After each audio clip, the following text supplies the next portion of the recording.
हरिओम। मैं पंडित गुलशन प्रसाद तिवारी आप सभी का अपने YouTube चैनल में स्वागत करता हूँ। आइए हम जानते हैं भगवान भोलेनाथ जो हैं क्या बाघाम्बर के सिवा गजचर्म भी धारण किए हैं या नहीं।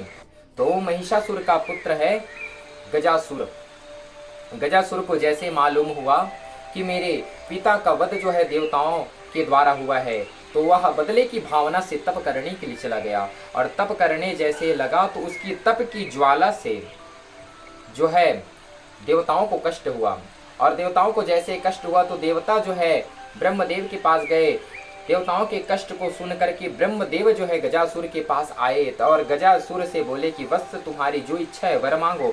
तब गजासुर ने कहा कि ब्रह्मदेव आप मुझे वरदान देना चाहते हैं तो आप मुझे ऐसा वरदान दीजिए कि इस पूरी त्रिलोकी में जो काम की वशीभूत हैं वह मुझे परास्त कभी ना कर सके, मैं उनसे सर्वदा विजय रहूं।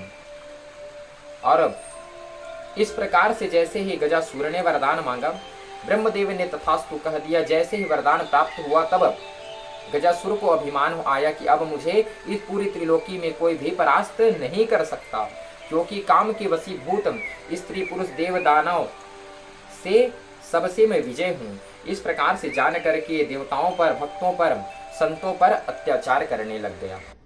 उसके उपरांत एक बार वही गजासुर जो है काशीपुरी नगर में गया और काशीपुरी नगर में जाकर के भगवान शिव के भक्तों के ऊपर वह फिर अत्याचार करने लगा।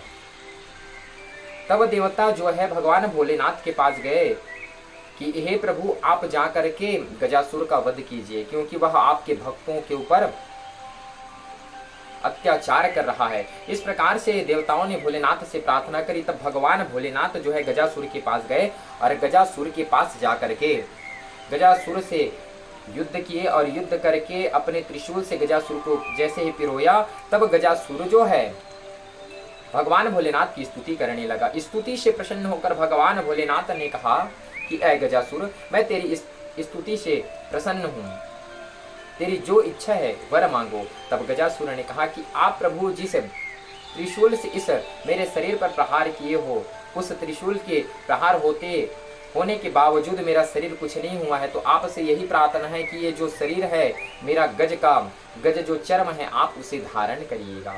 इस प्रकार से प्रार्थना करी और एक वरदान और चाहता हूँ प्रभु कि आज से आपका नाम जो है इस संसार में कीर्तिवासा के नाम से विख्यात हो। इस प्रकार से गजासुर ने वरदान मांगा। तब भगवान भोलेनाथ ने कहा तथास्तु, ऐसा ही हो बोले। तब भगवान भोलेनाथ ने कहा कि ऐ गजासुर, तू मेरी पुण्य नगरी काशीपुरी नगरी में आया है, तो तेरा जो शरीर है वह एक लिंग रूप हो जाए, वह कृतिवासेश्वर लिंग के रूप में स्थित यही हो जाए और हर स्त्री पुरुष उनके दर्शन से, पूजन से मोक्ष पद को प्राप्त करें। इस प्रकार से भोलेनाथ ने उस गजासुर को भी वरदान दिया और उसके उपरांत उसके गज चर्म को भगवान भोलेनाथ ने ओढ़ लिया। इस समय भगवान जो है भोलेनाथ जो है गज चर्म को धारण किए हैं। ऐसे ही रोचकदार तथ्य जानकारी प्राप्त करने के लिए हमारे YouTube चैनल को लाइक कीजिए, सब्सक्राइब कीजिए। हर हर महादेव, धन्यवाद।